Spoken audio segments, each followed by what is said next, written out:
नमस्कार मित्रों, अग्रिम जमानत के बारे में माननीय इलाहाबाद हाईकोर्ट का एक नवीनतम निर्णय दिनांक 9 मई 2023 को आया है, जिसमें कहा गया है कि अग्रिम जमानत चार्जशीट दाखिल होने के बाद भी मिल सकता है। यानी अगर किसी आपराधिक मामले में पुलिस ने विवेचना के बाद कोर्ट में चार्जशीट दाखिल कर दिया है और कोर्ट ने इस पर कॉग्निजेंस भी ले लिया है, तो भी अभियुक्त अग्रिम जमानत के लिए आवेदन कर सकता है और जिले की सेशन कोर्ट अग्रिम जमानत दे सकती है और अभियुक्त द्वारा दायर अग्रिम जमानत आवेदन को इस आधार पर कभी भी खारिज नहीं किया जा सकता कि इस मामले में आरोप पत्र दायर किया जा चुका है या संबंधित अदालत ने इसका प्रसंज्ञान ले लिया है। ऑनरेबल जस्टिस नलिन कुमार श्रीवास्तव की पीठ ने इस बात पर जोर देते हुए कहा कि जब तक आवेदक को गिरफ्तार नहीं किया गया है तब तक किसी भी समय अग्रिम जमानत दी जा सकती है, भले ही चार्जशीट दायर की जा चुकी हो और अभियुक्त के खिलाफ अदालत द्वारा संज्ञान ले लिया गया हो। ऑनरेबल पीठ ने आईपीसी की धारा 498A और दहेज निषेध अधिनियम की विभिन्न धाराओं के तहत दर्ज शिकायतकर्ता के पति, ससुर और सास द्वारा दायर अग्रिम जमानत याचिका को स्वीकार करते हुए यह व्यवस्था दी है। इस मामले में तथ्य ये था कि आवेदकों के खिलाफ चार्जशीट दाखिल होने के बाद सत्र न्यायालय ने उन्हें इस आधार पर अग्रिम जमानत देने से इनकार कर दिया था कि उनके खिलाफ चार्जशीट दायर की जा चुकी है और संबंधित अदालत ने इसका प्रसंज्ञान भी ले लिया है। इसके बाद सत्र न्यायालय के इस आदेश के खिलाफ आवेदक हाईकोर्ट चले गए। आवेदकों द्वारा मुख्य रूप से यह तर्क दिया गया था कि वे सभी पढ़े लिखे हैं और पेशे से डॉक्टर हैं और उनके द्वारा कभी भी दहेज की मांग नहीं की गई है और उन्होंने शिकायतकर्ता के साथ कभी भी कोई क्रूरता और उत्पीड़न नहीं किया है। दूसरी ओर राज्य के वकील ने तर्क दिया कि जांच के दौरान आरोपी आवेदकों के खिलाफ पर्याप्त सबूत एकत्र किए जा चुके हैं और चार्जशीट दाखिल करने के बाद जब उन्हें सम्मन भेजा गया तो वे अदालत के सामने पेश नहीं हुए और अदालत ने उनके खिलाफ गैर जमानती वारंट NBW जारी किया और बाद में CRPC की धारा 82 के तहत प्रक्रिया शुरू की गई, जिसका अर्थ है कि उन्हें अदालत द्वारा फरार अपराधी घोषित किया गया और इसलिए प्रेम शंकर प्रसाद बनाम बिहार राज्य और अन्य के मामले में माननीय सुप्रीम कोर्ट के फैसले के अनुसार उन्हें अग्रिम जमानत नहीं दी जा सकती।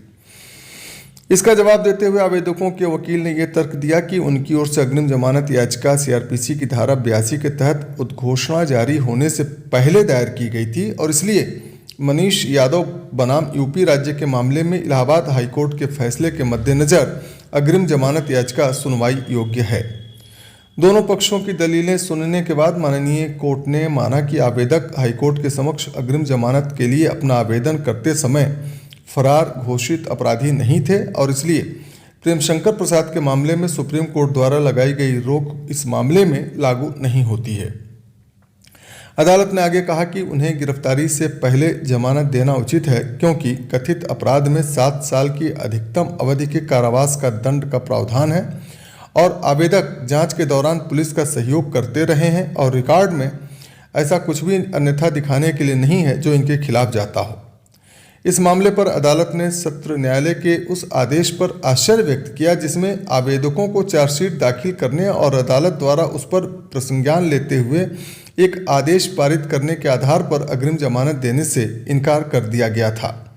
न्यायालय ने सुशीला अग्रवाल और अन्य बनाम दिल्ली NCT और अन्य के मामले में सुप्रीम कोर्ट के फैसले का उल्लेख करते हुए सत्र न्यायालयों को यह याद दिलाना उचित समझा कि CRPC की धारा 438 का वास्तविक दायरा क्या है और सत्र न्यायालय की शक्तियों का इस प्रकार अवलोकन करते हुए कहा कि CRPC की धारा 438 के तहत दी गई सुरक्षा हमेशा या सामान्य रूप से एक निश्चित अवधि तक सीमित नहीं होनी चाहिए। हालांकि CRPC की धारा 437 की उपधारा 3 सपठित धारा 438 की उपधारा 2 की सामान्य या मानक शर्तों को किसी विशेष मामले की विशिष्ट विशेषताओं के संबंध में लगाया जा सकता है। अग्रिम जमानत की अवधि आमतौर पर उस समय समाप्त नहीं होती है जब अभियुक्त को अदालत द्वारा सम्मन किया जाता है या आरोप तय किए जाते हैं, बल्कि ये ट्रायल के अंत तक भी जारी रह सकती है। हालांकि अगर कोई विशेष या अजीबोगरीब परिस्थितियां हों जो अदालत को अग्रिम जमानत की अवधि को सीमित करने के लिए आवश्यक बनाती हों तो अग्रिम जमानत को पहले भी समाप्त किया जा सकता है।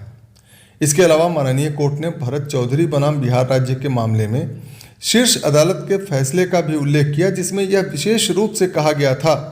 कि सत्र न्यायालय, हाई कोर्ट या सुप्रीम कोर्ट के पास सीआरपीसी की धारा 438 के तहत गैर जमानती अपराधों में अग्रिम जमानत देने के लिए आवश्यक शक्ति निहित है। यहाँ तक कि जब संज्ञान ले लिया जाता है या चार्जशीट दायर कर दी जाती है तब भी अग्रिम जमानत दी जा सकती है, बशर्ते कि मामले के तथ्यों के आधार पर अदालत को ऐसा करने की आवश्यकता हो। नतीजतन माननीय हाईकोर्ट ने कहा कि आवेदकों की अग्रिम जमानत अर्जी को खारिज करते हुए सत्र न्यायालय द्वारा दी गई टिप्पणी गलत थी और तय कानूनी स्थिति को किसी भी तरह से तोड़ मरोड़ कर पेश करने की अनुमति नहीं दी जा सकती। तो मित्रों, ये थी नवीनतम निर्णय की जानकारी। आगे भी कानून की महत्वपूर्ण जानकारी पाने के लिए मेरे इस YouTube चैनल को आज ही आप सब्सक्राइब कर लें और इस वीडियो को लाइक व शेयर करना ना भूलें। धन्यवाद।